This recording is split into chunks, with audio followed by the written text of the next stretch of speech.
All right, guys, welcome back to Downtown Rams. As always, I'm your host, Alexis Kraft, joined here with my co host, Jake Ellenbogen, and we are coming to you live this Friday night to preview our matchup against the Arizona Cardinals this coming Sunday in the last regular season game. Jake, it feels like this season flew by. I don't know about you, but it genuinely feels like this season has flown by so fast compared to seasons in the past. And I don't know if that's a good thing or a bad thing, but the good thing is that the Rams season does not end this Sunday. We have secured a playoff spot. We don't yet know our seeding. But Jake, going into this game against Arizona, the Rams, because they've secured a playoff spot, are kind of in a unique position that we'll talk about. Some teams, when they secure a playoff spot, depending on where they're at in the seeding, they decide to rest their starters, let the backups go so you don't risk injuries for the playoffs. Some teams going into the last week who have secured a playoff spot want to play their starters because they're trying to get a higher seed. Sean McVay has already said, as of now, that he will be playing his starters on Sunday against Arizona. So we know that. Whether that's true, whether he's bluffing to try and throw off Arizona's game plan, who knows? Based on the Rams' performance as of late, I genuinely believe the starters will play. Most of the starters will play Sunday because the Rams really need to get right. They had a really bad beat against the Falcons in prime time. So I know that they want to correct some things going into the playoffs. But Jake, what do you think is going to happen Sunday in terms of who they play and don't play? Because we've also got some injuries. We've got some players who are kind of questionable, like they could play, but do we want to play them? I think Devontae Adams comes to mind. Blake Corum, who is still not practicing, so he's probably most likely not playing regardless. You've got Kyron Williams, who has a lingering, injury. I guess he ended up getting hurt on Monday Night Football as well. So what are your thoughts? What do you think the Rams are going to do? I do think the Rams are going to play the majority of their starters. I think LA Rams super fan on Twitter had a really good point back in 1997 when the Denver Broncos had a chance to win their division. They fell short at the end of the season. John Elway was 37 years old, just like Matthew Stafford is. And they didn't have to play their starters, but they went up against a division rival at home who was terrible in the Chargers. They won 4 games that year. Sound familiar? And they beat them to a pulp. They beat them by like 30. And then they went on, and even though they had 2 bad losses at the end of the year back to back, they went on because of that get right game. They went on to win the Super Bowl against the Green Bay Packers. And so I do feel like it's different every year. I don't think that there is a right and wrong answer. I think it's a case-by-case basis when it comes to, are you sitting your starters or are you starting your starters? We've seen it both ways.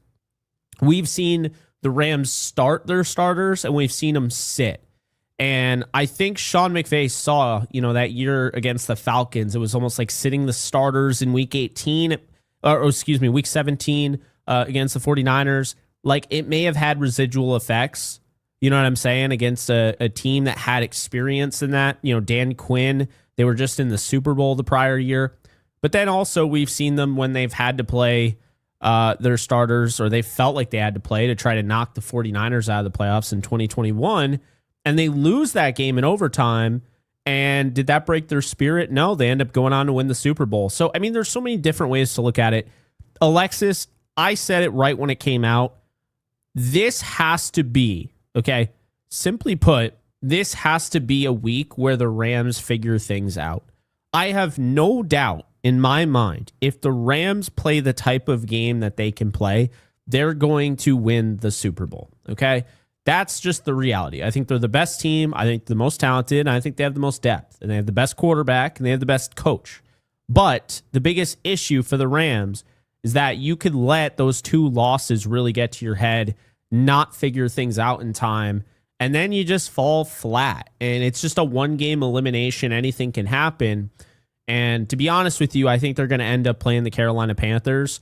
And that's a rematch against a team that you lost to already. So, I could see it going a few different ways, but I think it's important to get the starters playing, and the guys that can't physically play because of injury, or even if they're, maybe not super injured, but they're injured enough, they should probably sit out.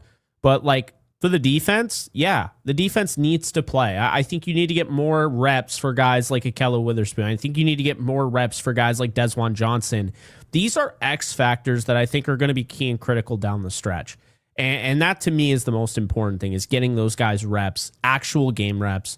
And then it's about morale. And I think the Rams had a boost to their team morale. Shout out Quinton Lake, friend of the show, getting his 3-year extension. Alexis, Yeah. I think that's going to have more of a boost for this team than people realize. I agree. It's funny, Jake, because I felt like I pulled a Jake Ellenbogen because I was at the movies. I was watching Marty Supreme, and that was when the Quinton Lake news broke. And I was like, for those of you who aren't familiar with Jake's lore, every time he goes to an event like a movie or a concert or something, the Rams have breaking news or announce something. And so I was literally sitting in Marty when that news happened, and I looked at my phone afterwards, and I was like, of course, one of us had to be at the movies when that news broke. But That's you crazy. you bring up a really good point about Quinton Lake. I think that is going to do wonders for the secondary, and he's coming back at the right time. So I'm really, really excited about that. And I think I'm in the same And Nate boat as you. Landman. Because have you Yeah. seen, people have been really going in on Nate Landman lately. I'm not saying you're wrong, but a lot of missed tackles, and maybe he's not playing the same. And my dad brought this up, and I don't know how I didn't think about this, but my dad made a good point. He said, everything I keep hearing about Nate Landman is that since he got paid, he's not the same player. Did they pay him early? Well, do you remember when he got paid, Alexis? It was right after Quinton Lake was put on IR. So maybe Yeah. it's just Quinton Lake not being there has significantly impacted in a negative way Nate Landman's production. Yeah.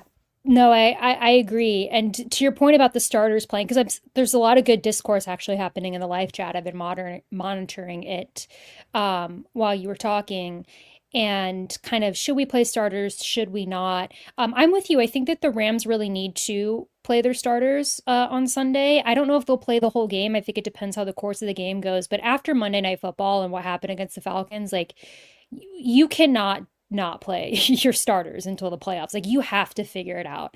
There's a lot of talk about Kyren Williams in the chat because, Kyren did end up getting hurt on Monday Night Football. He got an ankle injury, but ended up playing through it. So now he's been limited. Sean McVay said he feels good that he'll be ready for Sunday. I do think they probably should play him, although I will admit it looks like Corum's injury is going to keep him out, at least for Sunday. So I have to admit I am a little concerned because I'm like, if you've got Kyren going in Sunday with a bad ankle, and you've got Blake who will probably be ready for the first game of the playoffs, but potentially not. We don't really know. Do you risk Kyren injuring that ankle further on Sunday and not having both him and Blake for your first playoff game? And also, we don't know for sure about Blake. We just know that he's still not practicing. Or do you still play Kyren because he's the best pass protecting running back you have, because Stafford will be out there? So it is a decision. I do think that he will play, but you've got that kind of question on how good is his ankle going to be. Do you give him time off? Then you've got Devontae Adams, who I do not think will play, and I do not think should play. I don't know if you have any thoughts about that, just because I saw the chat talking about that. But my prediction is Adams will not play, and Kyren will, personally. But we'll find out Sunday. I'm in agreement with that. I'm definitely in agreement with that. I think, to your point, I think Kyren may have to play just because of that. Yeah, picking up the blitz and things like that. I just think if Corum doesn't play, the pass pro isn't going to be as great from the running back spot. I mean, Ronnie Rivers isn't bad, but if Jarquez Hunter's playing, I mean, that's one of the big reasons why he's been inactive. He's not a special teamer, aside from, maybe he can return. Obviously, we know he did in college. He's not really much of a special teamer, and then he's not a pass protector. So do you run the risk of putting out, it's already risky playing your starters when you already know what you have locked in. You know you have a spot in the dance, and it's not the 7th seed. It's the 6th, the 5th. It's interesting. I would play Kyron. I want to finish the year strong. Kyron absolutely ripped through the Falcons defense in the second half. And had they continue to run the football, they may have won that game. So I want to keep this momentum going. And honestly, I think that there are going to be opportunities for other guys as well. Like, we'll get into, the predictions and stuff. I might surprise you with some predictions that I'm going to make. I mean, I may have already said his name, but I'm going to probably surprise you in some of the predictions I'm going to make, because it is going to be like one of those games where the Rams start their starters, but how long are they going to start them? Because this is also a team that they do love to pulverize. They scored over 40 against the last time they saw them. So, we'll see. But I think the big thing, what did you do wrong on Monday Night Football? That is the most important thing going into this game that you get right. If this is a get right game, you want to get right with the things that you did wrong on Monday Night Football. And what you did wrong, Stafford did not play his best football. You want to get him going. Does he need to get going? I don't even think so. He's somebody that we've seen playing with, the rib injury last year, and we saw it. It was affecting his throws against the Jets, the 49ers, right? Yeah. However, when push came to shove, Stafford was ready to go against the Vikings. He was ready to go against the Eagles, right? So I think he's just going to be ready in the postseason. He's just built that way. But it doesn't hurt to get the MVP of the league, in my opinion, back on the right track this week, right? He threw 2 touchdowns last week, but 3 interceptions. You get him, on the right track this week, it doesn't hurt. The run game, right? Maybe this is more so Sean McVay committing to the run in this game, because that does keep Stafford upright if you commit to the run. I think that's how you want to play it. What you don't want to do, and I'm not trying to get the Cardinals in trouble for something they didn't do yet or at all, but what you don't want to do is start playing the Dan Campbell, the Detroit Lions game earlier in the year against the Bears, but you're doing it in week 18 when you know the other team can't make the playoffs. They're probably firing their head coach. Everything has gone wrong. They're a division rival, and they're staring at a team that's going to be in the playoffs, and they're pissed off. The last thing you want to do is tempt fate, where all of a sudden you're just throwing bombs back there with Stafford padding that MVP status, and then it just takes one dude on the other team to be like, you know what, screw you, and dive into his knee. And look, I'm not saying that's going to happen, but you don't want to put him in a position for that to happen. So that's my thing, is where I think that they should try and stick with the run, not for the full game, but I think that they really should try and have a legitimate running attack in this one. On the wide receiver end, what did they do wrong? I think Konate Mumfield needs reps if he's going to get all those reps, right? If he's going to continue to get opportunities, he needs more experience, and he needs to come through in those. If not, to me, this is a perfect opportunity for Tutu Atwell. I brought it up before the show. Tutu Atwell, the Rams are paying $2 million per catch this year. Is that Atwell's fault? No, he's averaging almost 34 yards per catch. So he's actually doing a great job, but he's just so limited in the way he's utilized. This is a game to get him utilized. Terrence Ferguson, right?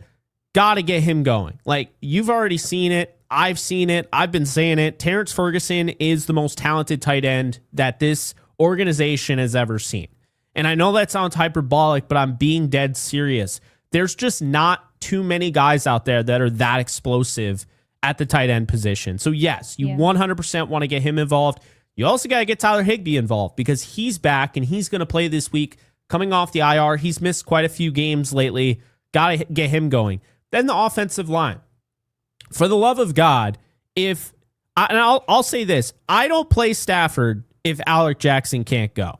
There's no chance that I'm playing Matthew Stafford if Alec Jackson can't go, but I do believe he's going to play, and I think they'll have the same offensive line they had against the Seahawks for most of the game. And Alexis, I got an interesting little stat for it. I don't know how well you follow EPA. I just got into it. I'm starting to understand it a little bit more and starting to use it. Shout out to @Joshio's tweets. Friend of mine keeps sending me all this great data. But I just did a video on the offensive line. And I was really surprised to find out some things. So with the offensive line, Alexis, I don't know if you knew this, but Josh Eos put together all the offensive line combinations, right? And EPA, expected points added, we'll just say anything above 0.0 is an above average clip, and anything in the negatives is negative for the offense. So, sticking with the offense here and sticking with the offensive line combinations, did you know that the number one offensive line combination in terms of EPA per play this season is Jackson, Avila, Shelton, Dedich, and McClendon Jr.? Now, I understand it's a very small sample size, only 71 snaps. And number two, with Dotson, the same offensive line with Dotson has 374 snaps. But this is where it gets kind of wild. So if anything above 0.0 EPA is considered above average, Alexis, get this EPA from the pass, okay? The Rams pass, they've had 8 different combinations this year. I believe 7 of them have had an above 0.20 EPA per pass, which is elite. Guess what their EPA per pass is with Dedich instead of Dotson at right guard? It is 0.53. That is like off the charts good. So if that's the same offensive line going into it, I have no issue. And honestly, I said it in that video. If Dotson misses the first playoff game, and I do expect him to, I just don't have a good feeling about him being ready. I know it sounds crazy, Alexis, but as long as Jackson, Avila, Shelton, and McClendon are there, I trust Justin Dedich at right guard. I just do. Yeah. So that's kind of where I'm at on that. I trust him at guard too. I think, Monday night, the biggest issue was DJ Humphries on that line, as we all saw. And so that can be, I think, rectified with Alaric Jackson coming back. But that's interesting. I haven't really gotten into EPA as much, but that is very, very fascinating. And I think kind of what we were talking about earlier and what I've seen in the chat as well, talking about keeping Stafford upright, part of the reason we think Kyron is going to play at least a little bit is that's what's most important. And like you said, if Jackson isn't even playing, I don't know that you even risk having Stafford out there unless you're putting like Kyron Williams at left tackle, which he basically was playing last game because DJ Humphries that's like I said, worst game I've seen from a Rams tackle in maybe ever. But Jake, going into this game against Arizona, talking about the defense, what do you think the defense needs to clean up? And really, what we saw Monday Night Football, we saw that run game, and it feels a little bit. The run defense was bad for the Rams. Okay, but again, Bijan Robinson, right? It's like trying to hold two truths at once. Yes, your run defense was bad. Yes, you are facing Bijan Robinson. Because we've seen what this run defense in theory can do against really good running backs. They've had success, right? Against some really, really good backs this season so far. So, it wasn't entirely uncharted territory to go against Bijan Robinson, even though I think you said last podcast that you think that he's the best running back in the league. And I think certainly one of them. Yeah, he's certainly one of them. So Jake, do you think that they really put an emphasis on this against Arizona? Because another thing that you brought up earlier and that I agree with you on, teams that are playing for nothing are the most dangerous. Arizona literally has nothing to lose. They're playing a division rival. They would love to help, it sounds funny saying play spoiler when we've secured a playoff spot, right? But, seeding's on the line. Pride is on the line. Surely Arizona is going to do everything that they can to go out strong, right? As any NFL team would.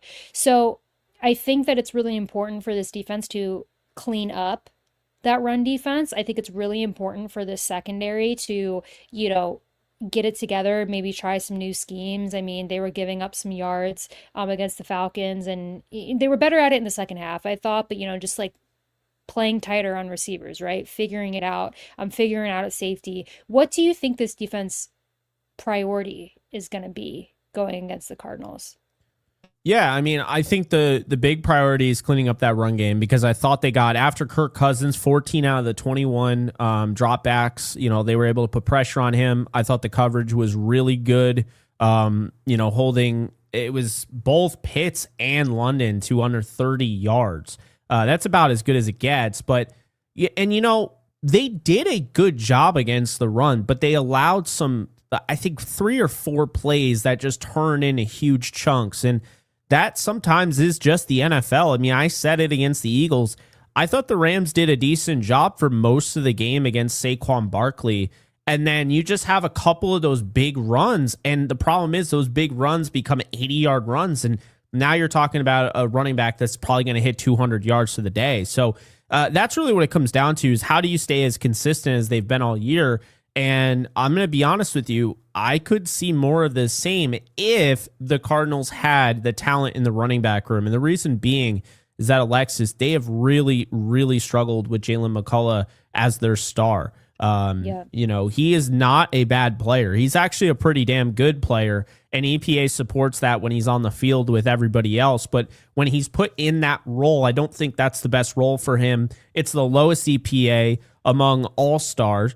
And by the way, Josh Wallace has a really, really good EPA when he's on the field, which is even compared, you know, I don't want to say too comparable to Quinton Lake, but it's up there, right? One thing I want to point out is since Quinton Lake has left this team, the Rams have been the number 11th EPA per play defense, allowing EPA per play, and they've been number 20 in yards per play allowed. Now, with Quinton Lake, they were number 3 in EPA per play and number 7 in yards per play allowed. So the point being is clearly they're missing Quinton Lake. But then, and this has been my huge argument this week, is that Josh Wallace was actually doing a pretty good job of filling in, impossible job, and he was doing a pretty good job of it. And then this past week against the Falcons, they have to play without Josh Wallace, who is actually filling in for Quinton Lake, who they have to play without as well. And now you put Jalen McCullough in there, who I just don't feel like has the skill set to play that Where's Waldo role. And I think you really saw them take advantage of that. And, you know, that sounds like that's going to be the case. Maybe we see more Roger McCreary. Maybe they try Kobe Durant. But the reality is they've ruled Josh Wallace out for this game. And Quinton Lake is going to be out for this game. He'll be good to go in the playoffs. So with that said, if those two are out, then they got to figure out what they're doing at that star position that is so key and critical to this defense. And I just don't think Arizona has a Bijan Robinson. They don't have a Jahmyr Gibbs. Ironically, they really shut down Jahmyr Gibbs. They don't have like a really good stop and start athletic running back. They got some guys that are like all right, but I mean, Trey Benson, I believe, is out for the year. So it's not great over there. Probably Bam Knight, right? It's not great over there. So I do think that'll help them, but it's going to be a challenge. I will say it's going to be a challenge. They're going to have to fix that because you can exploit this defense without Quinton Lake and Josh Wallace. And the Falcons and the Seahawks showed us that. Well, Jake, getting into our predictions for this game, it's really hard to predict because it's when you're in the last game of the regular season and you're going to the playoffs, as we touched on earlier, it's like, who's going to be playing? How long are you going to play starters? What's this going to look like? Like, it's hard to really make predictions for a game that is not going to operate most likely like a normal game for the entire game. If it is, that means something probably has gone wrong for the Rams, or they're just deciding to blow the Arizona Cardinals out, which that's not really Sean McVay's MO, even in a get right game, if you want to call it. So when I was trying to think of what my predictions are for this game, it was a little tough because it's like, how do you do that? In a game where you could maybe only see your starters for a half or 3/4, right? But we're going to try. We're still going to try. We're still going to do our 4. I'll let you go first, Jake. Going into the last game of the regular season against our division rival, give us 4 predictions for what could happen on Sunday. Let's start one off because it's a special Saturday. I mean, it's the bane of our existence Saturday, but it's a special Saturday because the 49ers and Seahawks are playing, and it'll literally tell us whether or not the Rams are playing for the 5 or the 6 seed. So I'm going to say that the Seattle Seahawks win 30-27, and I think the Rams will take the 5 seed this weekend. I agree.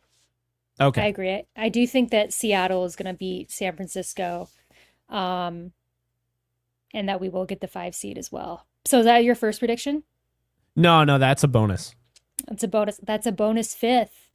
Yeah, God, and I'll every throw year. a bonus 6. I think Tampa's going to beat Carolina. It's not going to matter because the Rams lost to the Falcons, so therefore the Falcons are going to beat the Saints, which then makes an 8-8, 8-9, 8-9, 8-9 tie, which goes to Carolina. Word. Like, so stupid. Bonus 6. I'm sure the NFL is pissed about that. They moved That division is just so mind-boggling to me. It really is. You know what's so funny is I think the two best teams in that division right now, the hottest teams, are the Falcons and the Saints. Ironically, yeah. You know what? It's good for us. It's good for Rams fans that the Falcons took so long to get going, because Yeah. if the Falcons had been playing like this their entire season, I mean, our draft pick that we own would not be as high. So, ideally, they would have not even got hot at all. But yeah, I agree with you. I think there's been like a very big shift in that division, just too little, too late. But interesting. I really don't know who I think is going to win between Tampa and Carolina. I think probably Tampa. Um, I don't know though. But I do really think the Seahawks are going to beat the 49ers. Oh, rooting guide. And then we'll get to the four predictions. Cool. So your rooting guide this weekend, your hate watching, if you will. If you want the Rams to have a top 10 pick, or the best pick possible, you need the Falcons to lose to the Saints. Okay? So Right. that will put them at 7-10. You want Tampa to beat Carolina, because that would put them at 8-9, which therefore they would have a better record than the Falcons. You want the Miami Dolphins to beat the Patriots, which honestly, do not be surprised if the Dolphins have been hot. And the Dolphins, almost every year when the Patriots were good, would always beat the Patriots at the end of the year, like clockwork. You need the Bengals to lose to the Browns. I don't know about that one. Excuse me. No. You want the Bengals to win. You want the Bengals to beat the Browns. Yes. That sounds more realistic. That felt better coming out of my mouth. Yeah. And you want Kansas City to beat the Raiders. If all of that happens, Atlanta finishes with the 9th pick in the draft. The Rams somehow end up with the 9th pick in the draft. If the 49ers lose to the Seahawks and the Rams beat the Cardinals, then I don't want to be that guy, but Monday Night Football literally did not happen in the grand scheme of things, because the Rams would still have the 9th pick and they would still have the 5 seed. Boom, shakalaka. Redemption. So everybody who is watching this on YouTube, go back and listen to what Jake just said. Write that all down as your watch guide for Sunday. If you're listening to this as an audio podcast, hit the rewind 30 second, or do it twice. Go back a minute, listen to that all again, write it down, screenshot the audio transcript. But that is what we all need to be doing on Sunday. And I think that is a very realistic thing. Like, I don't think that there was anything that you said that seemed crazy or out of left field to me personally. Like the Falcons Saints game could go either way, right? Yeah, I agree. Tampa Carolina could go either way. And actually, I don't even think. Nope, Tampa has a stronger strength of schedule, so the Tampa game doesn't even matter. So all you need to do, chat, people listening at home, all you need to do is root for the Dolphins to beat the Patriots, the Bengals to beat the Browns, and the Kansas City Chiefs to beat the Raiders. Like, that sounds very realistic. And then, of course, the Falcons have to lose their game. But if that happens, like, that sounds real. So, and even if it doesn't, and say the Falcons win and they go 8-9, it's not necessarily going to go way up. Like, the pick isn't going to necessarily shoot to the moon. The best it could go up to, I believe, because the Falcons have a 496 strength of schedule, is that they would actually have a better strength of schedule than only like one of these teams that have 8-8 records, and that's the Lions. So, like, they couldn't surpass Indy. They couldn't surpass Minnesota, Baltimore. So I think at worst, if I'm doing the math right, at worst, they would finish. The Rams have the 14th pick. At worst, it goes up 2 spots. So yeah, that's what we're looking at. If you know, guys, you know. You know the job. You know the mission. Your homework for Sunday. Tyler Shuck fans. Yep. And with that, Jake, let's get into our predictions. Yes. As this is where it's going to get real interesting because we have no idea what we're walking into on Sunday. All right. My guy, okay, Mr. Irrelevant, Des Johnson from 2023. Used to be 285 pounds. I don't even know if this is accurate, but PFF has him listed at 252 now. And he's playing off the edge for the Los Angeles Rams. I don't think it's accurate. I think he's like 270. Des Johnson had 6 pressures the last time he faced Arizona, which, by the way, that was his first legitimate game since week 3. Week 3, he had 11 snaps against Philadelphia. Did not play until the Arizona game, and he had his coming out party with 6 pressures. I believe he's going to have 2 plus sacks in this game, and he's going to have 6 plus pressures in this one. Des Johnson is my first prediction. Number 2, this could just be wishful thinking, but I think Terrence Ferguson is going to ball out. I think he goes for 120 plus yards and a touchdown in this one. So Terrence Ferguson, 120 plus yards and a touchdown. Des Johnson, 6 pressures and 2 plus sacks. Number 3, I'm going to say that the Rams run for 200 plus yards on the ground. I don't know if that's Kyron all the way. I don't know if that's Ronnie. I don't know if that is Jarquez. I don't know if that's Blake, but they're going to run for 200 plus yards against this Cardinals defense that they typically always trounce on the ground. I don't know why. And last but not least, Matthew Stafford is going to pad that MVP status. He's going to throw 4 tutties in this game and no interceptions. And yeah, that's what I got. That rushing one is bold, considering we don't even know what's going to be happening there. But I mean, Kyron alone, based on what we've done to the Cardinals in the past, you're right that, if he's only out there for a half, wouldn't be surprised. I love the Terrence Ferguson prediction. I'm going to have to change one of mine now because one of mine was Terrence Ferguson related. But I love all those. I think all those are pretty realistic, and would love to see all those happen. So my first prediction is going to be Kyron Williams related. And this is something that I touched on, I believe, last episode. But the Rams were using him a lot in the receiving game to start the season, and he was doing very well as a pass-catching running back. And my hope is that after the game in Atlanta, Sean McVay's like, oh, you know what? We do have a running back that has pretty good hands and pretty successful in the receiving game. So I think we're going to see a Kyron Williams receiving touchdown. And I think he's going to put up over 35 yards receiving. I think they're going to start using him more, how they did earlier in the season when he was getting those receiving touchdowns. And I think we're going to see that on Sunday. Now, how long he plays, I still don't know. I don't think he'll be playing both halves. My second prediction, okay, this would have been a Terrence Ferguson one. So let's do something else. You know what? My second prediction is going to be Tutu Atwell gets that long vertical touchdown.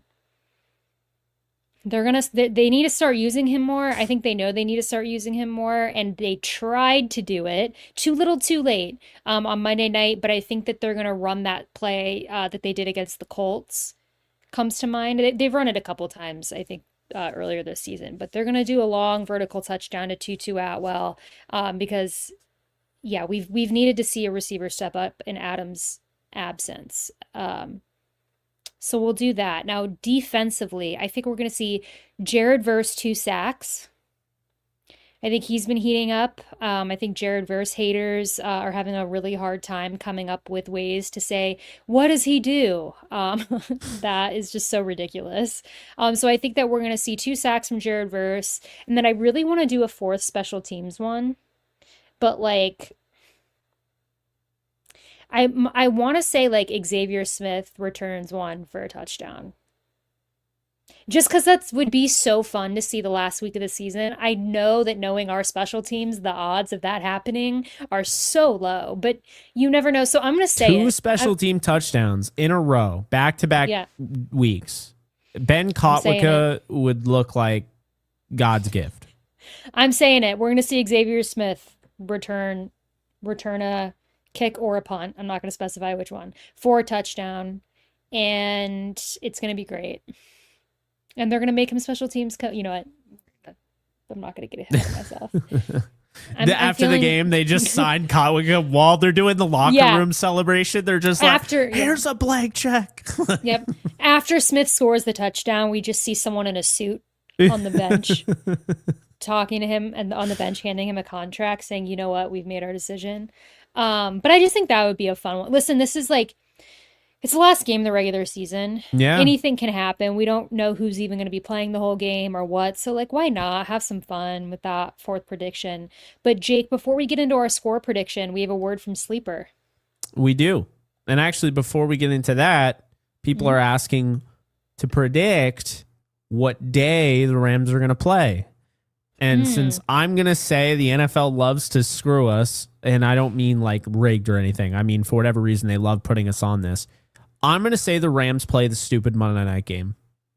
I think so too. And it's the one game. Actually, here's the thing. I want Sunday, but I don't want Saturday because I have a friend's birthday party Saturday that me and all my friends are going to. It's a thing. And so I'm I can't miss that, but I can't miss the Rams. So it puts me in a really bad spot if the Rams play on Saturday. So I really want them to play Sunday, but I think it's going to be Monday night. And I don't want that.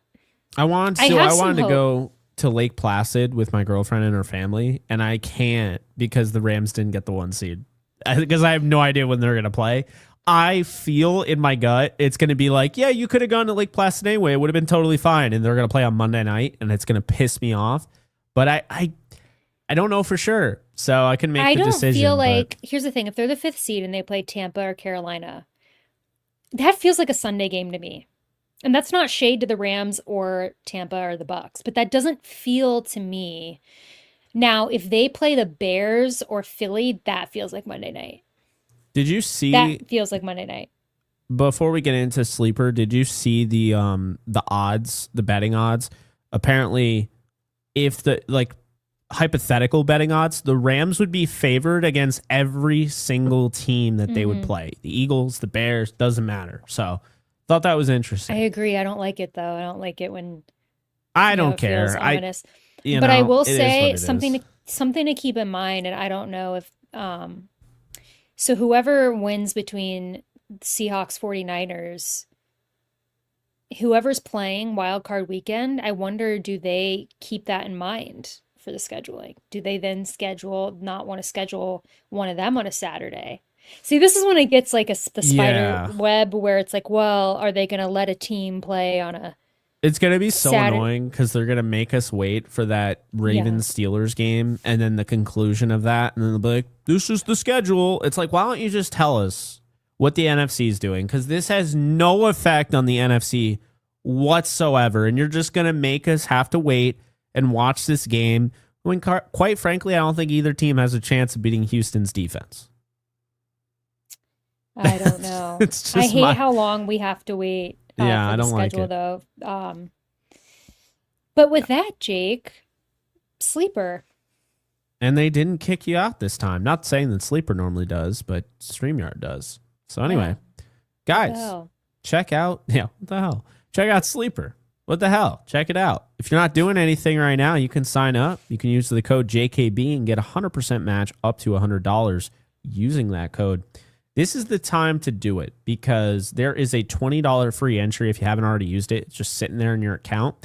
And there are a lot of different games this Sunday and, of course, Saturday that you can get involved and get in on the action with. I mean, if you think that, Jackson Smith-Njigba is going to go off against this 49er defense that just gives up everything, by all means, you can go and do that. If you think Christian McCaffrey is going to run all over a really good run defense against Seattle, you can do that. If you think that Tedero McMillan, who was sick and clearly had some bug or whatever, and he was playing with that against Seattle and didn't even look like an NFL receiver, and you think now that he's healthy, doesn't have the flu or whatever he had, you think he's going to go off against Tampa in a must-win game, you can go with that. So you can do all of that over on Sleeper, and of course, you could do that for the Rams game this Sunday against the Cardinals. If you're feeling spicy, you're feeling like a Jarquez Hunter touchdown or what have you. I mean, hey, you can do it all over on Sleeper. Again, JKB is the code. Check out the link in the description below. All right, So now we got the score predictions, and then we got super chats. Yep. And I'll let ladies first. So I've been thinking about this. I've been thinking about the fact that I don't think our starters will be playing the entire game. I hope they're not, personally. Um, I think the Rams are going to win 27-13. I know that that might not be, I know that there's some people who are like, oh, the Rams should go in there and drop 40 on them. Listen, that's not happening. It is a get right game, but you have the literal playoffs next week. I don't think that in order for the Rams to drop 40 on Sunday, you're going to have the Cardinals, in my opinion, drop like 30. You know what I mean? Like it would have to be that type of game. I think that when the Rams get a comfortable lead, they will pull their starters. So I think 27-13 is fair. Who knows though? Maybe we'll get in a situation where it turns into a real battle and a real war. I don't know, but that's my prediction. A real war. I hope not. I hope not. I got 31-14. That's 4 touchdowns. Like I said, I think Stafford throws 4 touchdowns, and I think they kick a field goal, and I think they're probably up. If I'm saying 31-14, I think they're probably up like, I don't know, 24 to 3, or excuse me, 24-7. At the half, and then Stafford plays like the first drive of the third quarter, and then it's Jimmy G time, and they just run the clock out. That's kind of like what I see, but I don't want to I know the Cardinals are bad, but I also don't want to discount the fact they're an NFL team, and all these guys, no team is ever the same, and a lot of these guys are playing for themselves. They're playing for, to put that on tape, right? A resume. So yeah, I don't know. 31-14, I feel like feels like kind of that happy medium. I don't think they're going to drop like 40 plus like they did last time, but I'd enjoy it if they did. But I do think that they are going to win pretty convincingly. And with that said, Alexis and I both have the Rams winning, moving on to 12-5. That means I just missed my prediction. I had 13-4 on the season. They sabotaged me. I almost had it dead on, but I think I had 12-5 as my final. I think you did. Someone needs to check me on that, but I'm pretty sure that when we did our season preview episode, I said 12-5. So if they can win, I think you did, because I definitely had, I think, one more win than you did. Yeah. What was I going to say? The last time the Rams went 12-5, they won the Super Bowl. Hell yeah. Just saying. All right. I stomp casuals for fun. Thank you for the 2. Do you think they play Jarquez Hunter? Yes. Yes. I think he's active. I think it depends on how the game goes. I don't know how many carries he's going to get, but yeah, I think he'll be active. Yes. Appreciate the 2 there. Deb. Thank you, Deb. GOAT, thank you for the 20. Just wanted to say Happy New Year. Thanks for all the great content in 2025. Also, please keep Stafford upright. Also, why are they not using Jay Witt more? Oh, man. Well, thank you. Happy New Year to you as well. Happy New Year. Yes, absolutely keep Stafford upright. And the Jordan Whittington thing, Alexis, I'm just going to go your route, because you believe in like witchcraft and, jinxing and all that. I bought a Jordan Whittington jersey and ruined his entire career. I'm just going to take the full brunt of the blame here. That's what I'm going to do. Okay, relax. I do not fully believe in witchcraft. Let's not start a narrative here. I don't not believe in it, but I'm not fully, let's not get into that here. No, I didn't mean to throw you under the bus. No, I know, I'm just saying you like your little jinxing and things like that. No, I definitely, there's an ominous energy that I bring to the function, and I get that. Yeah. So first off, Happy New Year to you, Deb, as well. Thank you very much. Keeping Stafford upright, I think it's kind of, we talked about that earlier in the episode. I saw you in the chat bringing up a good point about Kyron too. I think that's part of the reason that Kyron is going to be out there to assist with that. I think just seen in recent games, Stafford's been getting hit a little bit too much. And then hopefully Jackson plays as well. So that'll be huge for Stafford. And then as far as Jay Witt, I don't know. It's not a good answer, but it's kind of like the Tutu Atwell thing, right? It's like, why is Atwell not more involved? Why is Jay Witt not involved more? Because it started to seem like we were going to see more of him after last season and kind of that like Debo Samuel-esque role, kind of in a way ish, with how they were using him. I don't know. Hopefully that changes. Hopefully we see more of him. Yeah, I don't understand it. I mean, I know I come off as a D1 hater of Konate Mumfield. I actually like the guy. I just don't think he's anywhere near as good as Van Jefferson was. And like when he was coming out, and he's getting more burn than I feel like Van Jefferson got in 2021. So, or 2020. So I didn't really understand that. I thought normally like, oh yeah, McVay, he goes slow with his offensive draft picks, and it just feels like the wrong guys are playing. Like Terrence Ferguson, he's going slow with Jarquez Hunter, guys that were drafted higher, but then like Mumfield's playing, and I don't think Mumfield's better than Tutu Atwell at all. And I understand they're different players, but I think that he and Whittington are very similar, and I don't think Mumfield's better than Jordan Whittington. So I don't really know. I mean, I understand people that are probably know more than I do. They're probably laughing at this. Probably the Rams organization will hear this and be like, nope, we know what we're talking about. But it wasn't that long ago, Alexis, where we were doing DTR after a Packers game last year, and Jordan Whittington going down in that game with a shoulder injury was a big reason why they lost, because they had a game-winning drive or almost game-winning drive, and Whittington going down killed them. And I just remember him stepping up in a way like I hadn't seen a late round pick aside from Puka Nacua do for the Rams. So I just don't know why Whittington went from, yeah, we can't wait. He's a big, component of what we're trying to do. Doesn't even play in the preseason, to now it's like, yeah, he's there. Like he blocks. He's a good blocker, but like we don't throw to him. I don't understand how that just happens. And like with Devontae Adams out, and you saw when Puka Nacua was out, I don't know like where the usage is, but yeah, they got to use Whittington more. And by the way, the most important drive of the game, that ended their season, came down to 13 yards. I'll never forget how I was saying all game, they're not using Whittington enough and they're not using Atwell. And the most important drive, when they had to have first downs, they completed a pass to Whittington to move the chains and Atwell on that final drive against Philadelphia. I won't forget that, because even in the freaking cold and a blizzard, small little 5'8" Tutu Atwell in his tiny hands, they were relying on over the middle in a blizzard. So I don't know, Jordan Whittington, rookie 7th round pick, they're relying on him over the middle in a blizzard. And now I just don't really understand what's going on and why neither are being utilized. But maybe the man in the moon knows, as my mom used to say. I don't know. Maybe the man in the moon did it. Like, I don't know. I don't know what to... Alex, do you have any ideas, theories, anything? I don't know what 88 did to only get... I mean, how many catches does this dude have anyway?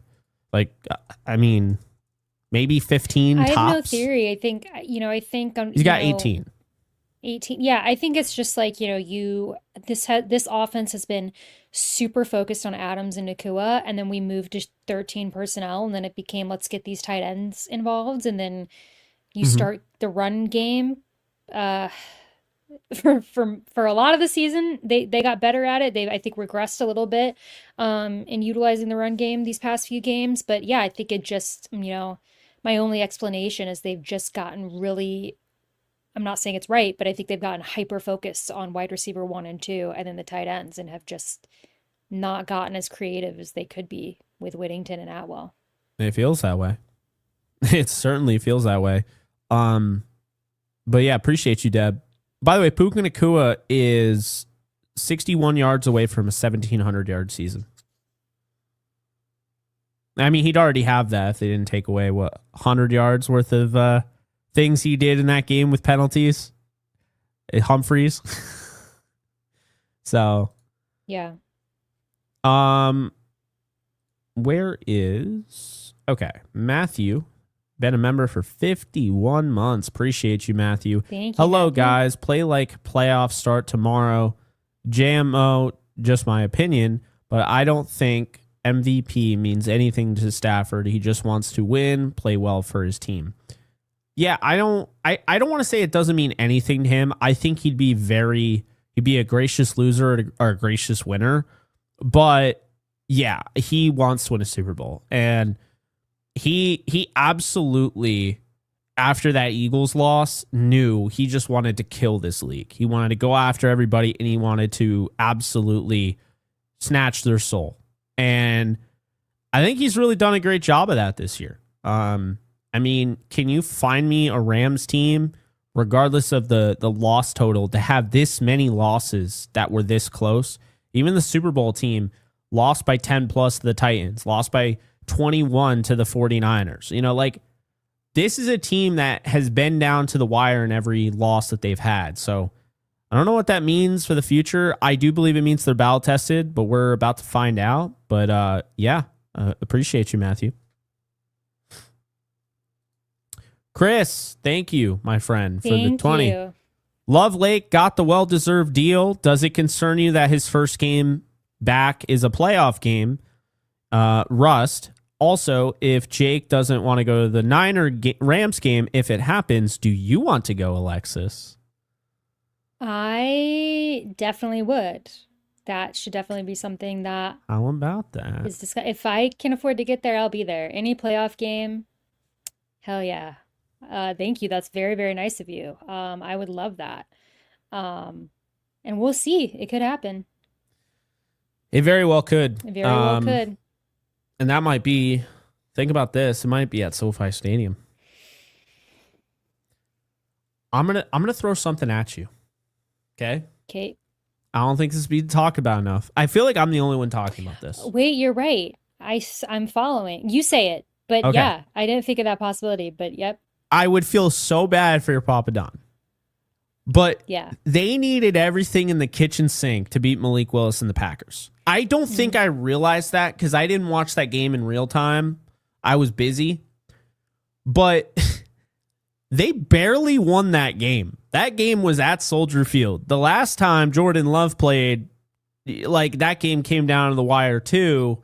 This isn't like a 2 versus a 7 like it normally is. This is like a 4 and a 5 matchup. This is a pretty evenly matched, and now you talk about the division aspect of it. If the Packers win that game and they are missing Micah Parsons and they're missing Tucker Kraft, who is not related to Alexis, but we can pretend he is anyway. Yep. If they do find a way to pull that off, well, now the Rams as the 5th seed, let's just say they get that. And if the 49ers lose to Seattle, Seattle would host Green Bay in the divisional round, and the Rams would host the 49ers at SoFi Stadium in the divisional round. Wow. And I think that's it's pretty realistic. It actually is. It is. I think the 49ers, because call me crazy, I think the majority of the road teams are going to win in the wild card round. I think the Rams are going to win as the 5 seed. I think the Niners are going to win as the 6 seed. And I'm kind of leaning towards the Packers as the 7 seed. Keep in mind, this is Caleb Williams' first playoff. Jordan Love has been there before, right? So that's the thing. Like, Yeah. I don't know.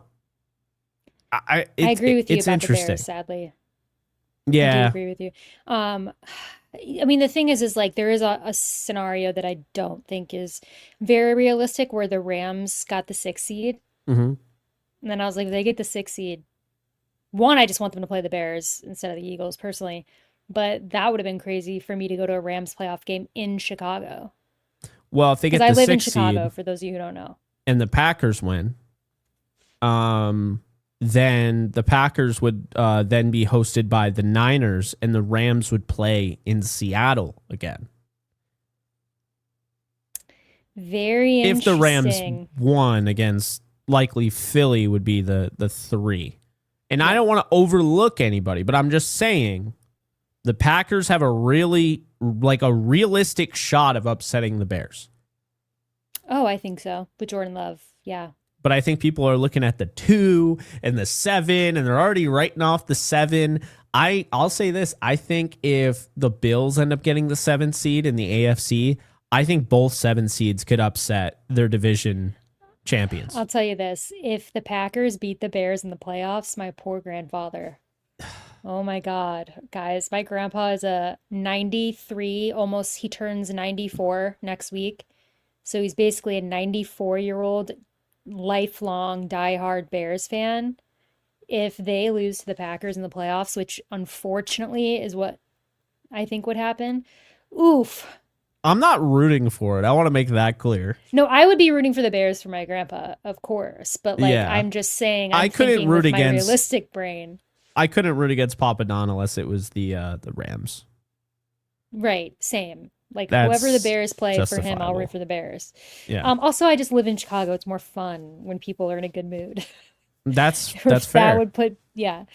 That is absolutely fair. So yeah, I mean, that's something to keep in mind. Once again, shout out to Chris inviting Thank you, Chris. That could either be in Santa Clara or that could be in LA. We'll see where that goes. I'm all traveled out, so I don't know if I'm going to make any more. I mean, to be fair, I took way more trips than I was I took like 4 trips this year. I went to Florida, I went to Santa Clara, I went to LA twice. Like, I'm not used to doing that. So, might be it for me. But, I mean, we'll see. But, what's good? Thank you for the 2. What's the status on KD? Rumor has it he has been limp. Well, he has a limp. I don't want he's not limp, but no, he has a limp. I've seen that from a few different Rams insiders. My biggest thing on this is that Kevin Dotson is a baller, but how good is he going to be at 80%? Is he going to be better than Justin Dedich? If that's the case, fine, but I don't think he is. So I don't think he plays the first round of the playoffs. And I think the Rams, obviously, who are taking it week by week, they also have to look for the future because they have to try and make a plan. I think Dedich will play the first round. I think Dotson would play the divisional round. And this is not uncharted territory, by the way.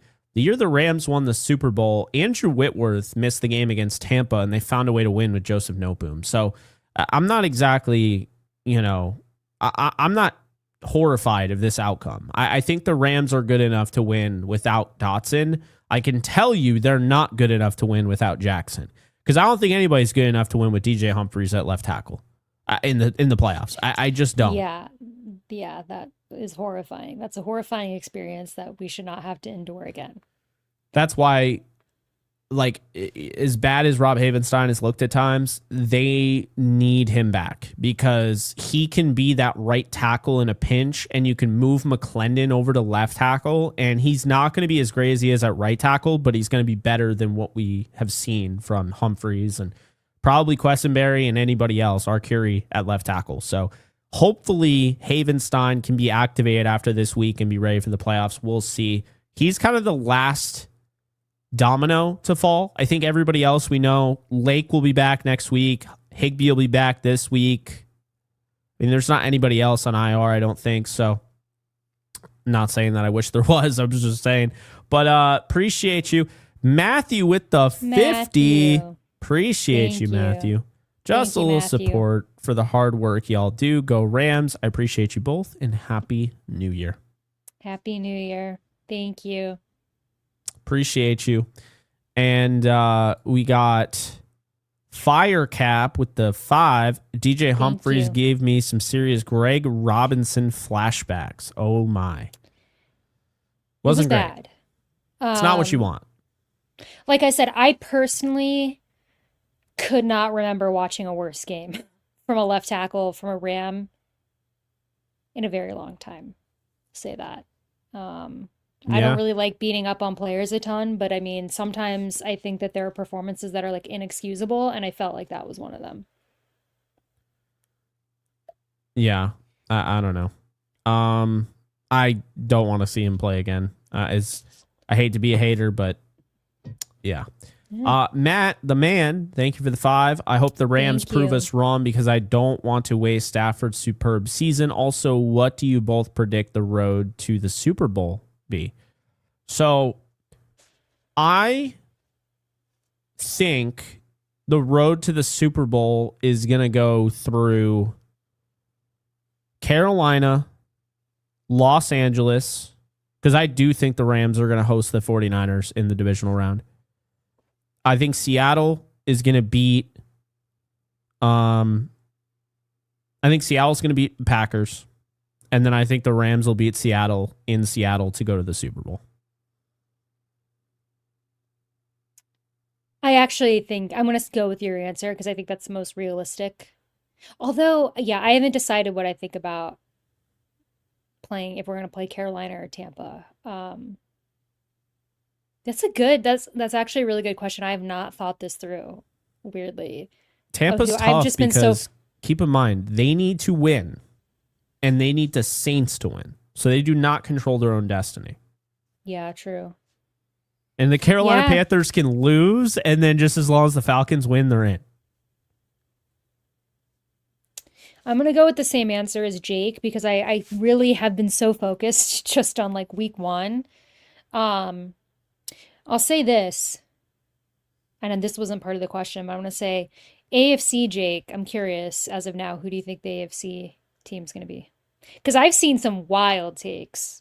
Oh, well, then mine will be pretty wild. My AFC title game is between two teams the Rams played, Jacksonville and Houston. And I think Houston wins, and it's going to be Rams-Texans in the Super Bowl. Interesting. Okay, but you didn't say so I've seen a lot of Jacksonville's going to the Super Bowl, and I don't see that. Personally, I think it's NFC West versus AFC South. I think anybody in the NFC West, like if the Rams don't win, I think it'll be an NFC West representative, and I think the AFC South is going to represent the AFC. So I think it's going to be the Texans as well. It's such a bummer because the Bills are like, you want to root for Josh Allen, but I just don't feel like they have enough pieces. Yeah, but at the same time, if any Bills team was going to make the Super Bowl, wouldn't it be the least talented Bills team ever in the Josh Allen era? Like, that would make way too much sense. And you think about it, Lamar Jackson might not even get into the playoffs. Like, they have to play on Sunday. So Lamar's out, potentially. Burrow's out. Patrick Mahomes is out.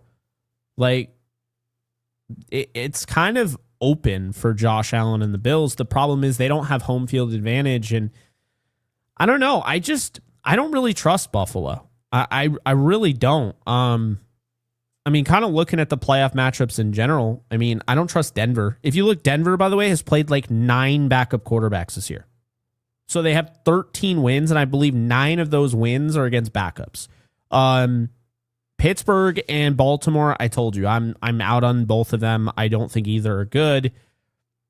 The Jacksonville Jaguars dismantled the Chargers earlier this year. And not that long ago, actually.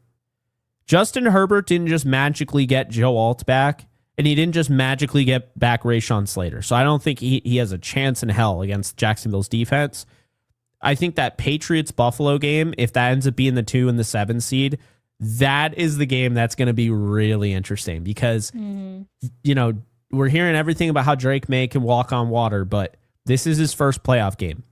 And if they lose to Buffalo at that point, I think it'd be Buffalo taking on Denver. And that's a rematch of last year. Yeah. And Bo Nix played well against them. But again, Denver would be going against Josh Allen, not a backup quarterback. And then Houston would be playing against Jacksonville. And that's not necessarily a gimme, but I just think Houston's defense is just so stifling. So and I'm like trying to be nice about Trevor Lawrence because like I will admit when I'm wrong, but I still need to see like, is this Trevor Lawrence like a fully rebirthed Trevor Lawrence? Is he going to go in the playoffs and go on a run? If he does, I'll literally never have any issues with him again. But I think Houston is going to, I think Houston would beat Jacksonville in that sense. And then I think Denver would potentially, I think Denver would lose to Buffalo. So I guess really my thing is right now I think New England's going to beat Buffalo. But if Buffalo wins, it completely changes everything. Houston couldn't play Jacksonville in the championship. You see what I'm saying? So that's kind Hmm. of like what I'm seeing. The Packers and Bills, if they stay, obviously Packers are locked in. If Chicago stays at number 2, Alexis, and the Bills stay at number 7, New England stays at number 2, we're going to have two iconic divisional matchups in the 2 and the 7. And that is going to really change the whole course of the playoffs because Denver's going to play the lowest seed. So if New England wins, Denver would go against the lowest seed, and that would likely either be Houston, in my opinion, or Jacksonville, right? Much different than going up against the Buffalo Bills. And that's just where everything kind of changes. Whereas, like with Seattle, would you rather play the 7th-seeded Green Bay Packers, or would you rather play, I don't know, maybe the 6th-seeded Rams, the 5-seeded 49ers? Things change. Like, you know what I mean? Like, it just changes so much, that 2 and the 7. It kind of sets the table. So we'll see. It's going to be a wild playoff season, though, I think. Definitely. So, anyway, we still have super chats. But that was a great super chat, and we dove into the road to the Super Bowl, I think, for everybody at this point. LA Canuck, thank you for the 20. When I worked NFL on Fox as an editor, that's a huge accomplishment. Fun. Yeah. So nice stuff there, Carl. We had to make every version for when they decided who was playing whom, as they had to air right after they decide. Drove us crazy.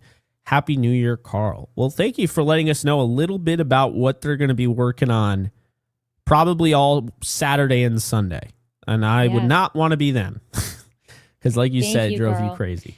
But it makes sense. They got to be prepared and have that up immediately. So yeah, I mean, we're feverish consumers. I'll tell you that right now. So it does make sense. Alex, double X Alex, thank you for the 5. Thank you, Alex. Whittingham.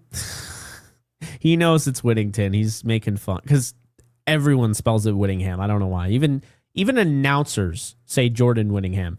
Yep. Whittingham hasn't got any play since Alexis's 88 Problems freestyle. Just saying. Honestly, though, Tutu should be getting the reps. He's earned them. So, did I do that? We apparently. I'm not doubting. Oh, Alex has a photographic memory, so you did it. Well, I definitely must have, because Alex watches every episode faithfully, and as Jake said, has a very good memory. So, was that this season? If that was this season, did I the do combination that live? of you doing that and me buying his jersey, this poor man is cursed for life. Is that real? That has to be real. That does sound like something I would do. I remember it. I don't remember when it was. I think it was this year. Yeah, I think it was this year. Well, was it on an episode, or was it like, I guess it had to be an in-season episode, because I'm thinking like when we're delirious on a draft, or like when we did the Los Angeles wildfire relief stream for like 10 hours and it was like 2 a.m. I mean, I know I was singing Nickelback during that. I blacked out. Yeah, I was singing Nickelback, but you know what? We raised $20,000. So Yeah, I would have sang whatever I needed to at that point to help with that. But yeah, I did a freestyle about Jordan Whittington. Interesting. I learned something new about myself every day. It was Alex in the after chat, the Titans game. After the Titans. So that was this season. Yeah, second Oh my God, game of the memory. year. And then there's footage of that, unfortunately. I have to say, going back to what you were saying, how like, doesn't it feel like the year's gone by fast? I would say no. It feels like it's been like 3 different seasons in one. It feels like the season's gone by fast, but I guess if I were to sit and like really dwell on it, then yeah, there's like, I feel like I live multiple lives during every NFL season. So like, I always feel that way. You know, Now, especially with like some of the Rams' recent seasons, which have been like up and down. It's like you really go through the ringer. Now, try covering baseball when there's 162 games. It feels like there's been like 8 seasons in one. I'd feel like I had a child and they graduated college already in that time. Like I'd be like, yeah, I cannot imagine. It's a lot for me doing one a week. Yeah. With football, or we do 2 episodes a week, but I mean 1 game a week, I should say, with football, and it's like, I mean, think about the different chapters. Like you got earlier in the year, you know, you have Avila goes down like early on. You're like, there's just no way we're going through this already. This is reminding me of Stranger Things. I'm not going to spoil it when he's telling the story. Yeah. So you got Storyteller, tell us your story. You got Avila going down at the beginning of the year, and immediately the offense is just like, and they barely are beat. Like the Titans are in the game, and you're like, why are they not blowing the Titans out? Then they blow the Titans out. And then, like, everyone was saying the Titans were a trap game because the Eagles game was week 3, and we kept talking about the Eagles game. And I just said, you know what? I really want to pick the Rams. I still feel like the Eagles were just somehow going to find a way to win that game. And sure enough, they did. And it was frustrating. And I remember the Rams. I remember, like, everybody was saying that, like, the locker room wasn't, like, really, like, pissed. They were just like, okay, now we know, right? We're ready to go. But that 49er game, that feels like a century ago when I was at that game. The worst moment of my life. And I watched Kyron Williams get punched in the head by Alfred Collins and fumbled the ball at the 1-yard line. You know what's so frustrating about that is that should have been... Oh, well, yeah. we know it should have been called because it was a textbook penalty, but it should have been like replayed and changed, in my opinion. Because that's yeah, crazy. Absolutely. It was incredibly frustrating because it wasn't even like it's not a legal play. Like you can't. And they said it too. They were saying it all in the media the next day too, but that's not the story. But as a Rams fan, it's frustrating because that game, that was the one loss that we had that like we caught up and then lost. Like we've had all these, like people forget that. Like we've had all these losses where it's like, oh, the Rams blew a lead, right? Yeah, and which they is just true didn't come back. And sucks, right? But like in the 49ers, like we were getting blown out and then almost came back. It was like the one loss that's entirely opposite than all of our others. And then after Stafford threw that bomb to Tutu Atwell, and I'm pretty sure that was the game after the Colts game. So the Rams at that point were 3-1 entering that 49er game. And that's the one where like they were all like, all the news guys were like, oh, Rams are furious. And like I've never seen, this is about as bad as I've ever seen a locker room like pissed off and everything. And it was just like one of those years where there were just different chapters. And I mean, I think that's pretty much every year, but it felt like that because then you get Avila back. And it was pretty much, I think it was right around the Jacksonville game when they got Avila back and they had finally like a healthy offensive line. And they just shredded Jacksonville at like this game is at 9:30 Eastern time, my time, 6:30 most of your guys' times in the morning. And we're just like, oh, the 4-2 Jaguars, yeah, this will be a close game. They're both 4-2 going into this game. The Rams win 35-7. Like, are you kidding me? And they go into the bye on that. And then they come out of the bye and they just bash the New Orleans Saints repeatedly. And then they go on the road and they avenge that loss to the 49ers, 42-26. I'm there. They beat Seattle, 61-yard field goal missed by Jason Myers. They escape. And we're talking about, Tampa, the win in front of everybody on Sunday Night Football.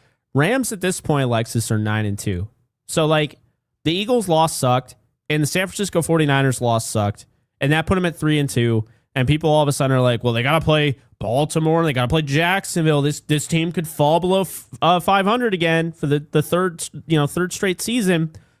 And it was like, that's when I think the second chapter of the year happened, when it's like they started to really find their offense. And then that third chapter comes in when they're now 9-2, right?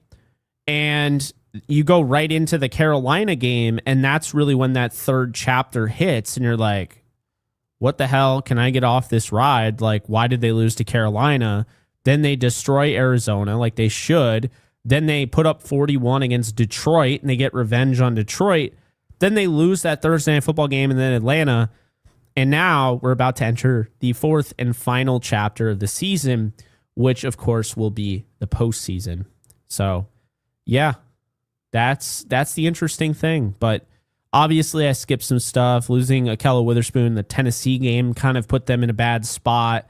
But I think one of the key losses this season was when they lost Avila early on in the year, because I was starting to doubt him. I'll be the first one to I love him, but I was starting to doubt him. I was like, more injuries. If he's not on the field enough, like I don't know if he's going to get paid. And now you see him and you see the offense with him and you see the EPA with him and you're like, oh, Avila's him. Like this dude's one of the best guards in football, both in the run game and the pass game. So that's just really what it came down to. But yeah, obviously Quinton Lake, you know, in that third chapter, the Quinton Lake injury, it was one of those ones where Alexis, we knew, even though they won the game against Seattle, we knew that was going to be painful. Like we knew it. It was bittersweet. And yeah, Matthew, thank you for the 5. Alexis with that devilish little grin, making us think she didn't remember. Guys, here's the thing. I don't remember doing this. I know that it's out there, that episode. So surely it exists because Alex doesn't lie. I believe that it happened. It is something that I would do. I just don't remember how it transpired, and I'm like, do I even know what I would say? Because he's saying it was 88 problems. It would have been probably something like 88 problems, but a catch ain't one. Yeah, that sounds about right.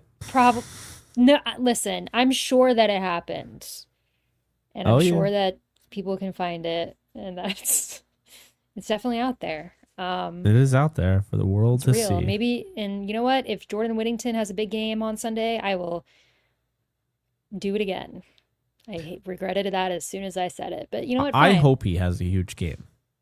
I want to see this guy fix his career because right now it's like he's just kind of stuck in neutral and I don't like it. Anyway, Better Call Saul. Thank you for the 5. I really believe the Rams go through the gauntlet of Eagles, Niners, and Seahawks on the route to Super Bowl. Texans are representing the AFC. Hey, if they gotta win it the hard way, then it's bragging rights. I mean, my thing is though, say they play the Eagles, I guess how would the Rams not play the 49ers? Wait, so I guess what you're saying, the Rams beat the Eagles, they move on. Seattle and the Niners would be the 1 seed. So if they play the Packers and then the Niners play the Panthers, if the Niners win, I see what you're saying. Okay. Yeah, that makes sense. Because then, the Rams could literally get all 3 of them. If the Rams play the Eagles and then the Packers win, then, well, I don't know, actually. I don't think that... I'm trying to go through it in my head, too, and I don't think that can happen. So, he said in the chat, the Niners would get the 1st seed, which means the Niners win. Okay. The Bears beat the Packers, and the Seahawks beat the Panthers. That's right. Bears beat the Packers, Seahawks beat the Panthers, Rams beat the Eagles. 49ers would then go against the Rams, and then the Bears would play the Seahawks. Okay, it can happen, but it can only happen, I guess, if the 49ers... They'd have to win Saturday. Okay. Or if the Rams... Let's not even talk about them losing 3 straight, but if the Rams lost to the Cardinals, then I guess that could also happen. Yeah. The more you know. Finally, what's good? Thank you for the 5. Panthers 1 round, Eagles 2nd round, NFC Championship game is in Seattle, and Texans Super Bowl. Wow, I got a lot of Texans people. A lot of people are on my train here. I guess we'll see. We will see. And guys, we're going to watch the Rams on Sunday in the last game of the regular season. It's so crazy that it's already here. Like I said, I feel like the season flew by. But lucky for us, that is not the end. The Rams are going to be playing in the playoffs.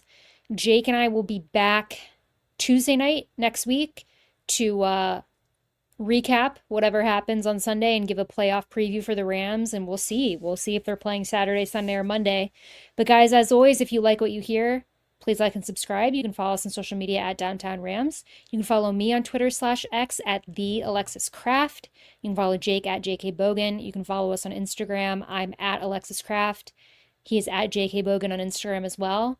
And guys, we'll be back here in a couple of days, but I hope everybody has a beautiful weekend. We'll watch the Rams on Sunday. And until next time, as always, stay safe, take care, and go Rams.